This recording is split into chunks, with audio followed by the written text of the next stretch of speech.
Pour aller plus loin, je me tourne vers vous, Bruno Darroux. Bonjour Bruno. Bonjour Elisabeth. Une telle option, un repli des rebelles du Tigré, c'est quelque chose qui était inenvisageable jusqu'à aujourd'hui. Oui, c'est ce que disaient effectivement les dirigeants du Front de Libération Populaire du Tigré.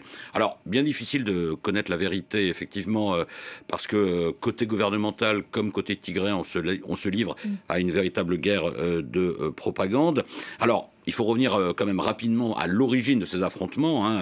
Le Front populaire de libération du Tigré, le TPLF, a commencé par refuser en 2020 le report d'élections générales qui était demandé par Addis Abeba et a organisé lui-même ces élections. Les relations étaient déjà tendues. C'est ce qui a provoqué l'intervention de l'armée fédérale. Et depuis novembre 2020, en fait, il y a des avancées et des reculs des deux côtés pour faire simple. Alors, les Tigréens disent qu'en fait, l'armée fédérale a encerclé leur province et c'est ce qui a motivé, selon eux, le fait qu'ils ont dû, effectivement, on voit là sur la carte, s'étendre en quelque sorte dans les deux provinces de Afar et de Amara. Alors, le gouvernement disait effectivement, vous l'avez souligné Elisabeth, qu'aucune négociation n'était possible tant que les Tigréens ne s'étaient pas retirés de ces deux provinces. C'est ce qui vient d'être annoncé. Alors, officiellement, le TPLF dit qu'il se replie sur sa province du Tigré pour permettre l'acheminement de l'aide humanitaire. C'est donc un geste humanitaire. Le gouvernement dit pas du tout. C'est parce que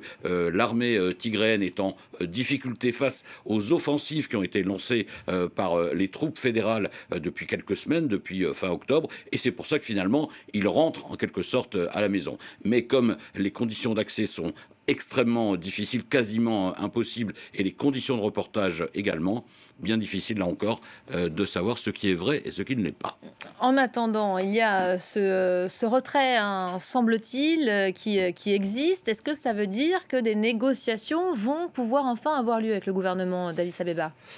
Écoutez, en principe, on a envie de répondre oui, puisque finalement, quel qu'en soit le motif, cette annonce d'un retrait par le TPLF était une condition sine qua non posée par le gouvernement pour reprendre les négociations. Donc le TPLF se retire de ces deux provinces, la condition posée par le gouvernement est remplie, donc en principe, ces négociations devraient reprendre. On va bien voir ce qui se passe dans les prochains jours. Ce qui est sûr, c'est que des instances comme l'Union africaine, l'ONU, les États-Unis également pressent les deux parties de revenir à la table des négociations. Washington s'est d'ailleurs réjoui de l'annonce du TPLF, mais ça reste en fait compliqué car si on prend un peu de recul par rapport aux événements qui se déroulent depuis ces dernières semaines et ces derniers mois, ce qui se joue en fait entre le gouvernement fédéral et les Tigréens, c'est un véritable enjeu de pouvoir. Les Tigréens ne représentent que 6% de la population éthiopienne, mais les Tigréens en fait, il faut savoir qu'ils ont occupé le pouvoir pendant quasiment 30 ans à Addis Abeba. C'est eux qui dirigeaient le pays jusqu'à l'arrivée d'Abiy Ahmed. Depuis, les relations sont tendues. En 2019, Abiy Ahmed a proposé à toutes les ethnies, parce que l'Éthiopie est une république fédérale ethnique, a proposé à toutes les ethnies de rejoindre un parti dirigé par lui-même qui s'appelait le Parti de la Prospérité. C'est là que ça a commencé à coincer. Le TPLF a décliné sèchement l'invitation. Puis il y a eu l'histoire du report des élections que j'évoquais.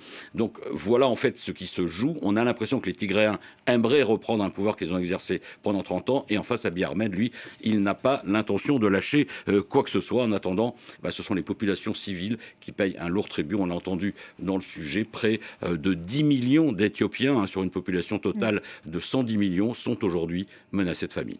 Merci beaucoup Bruno Darroux.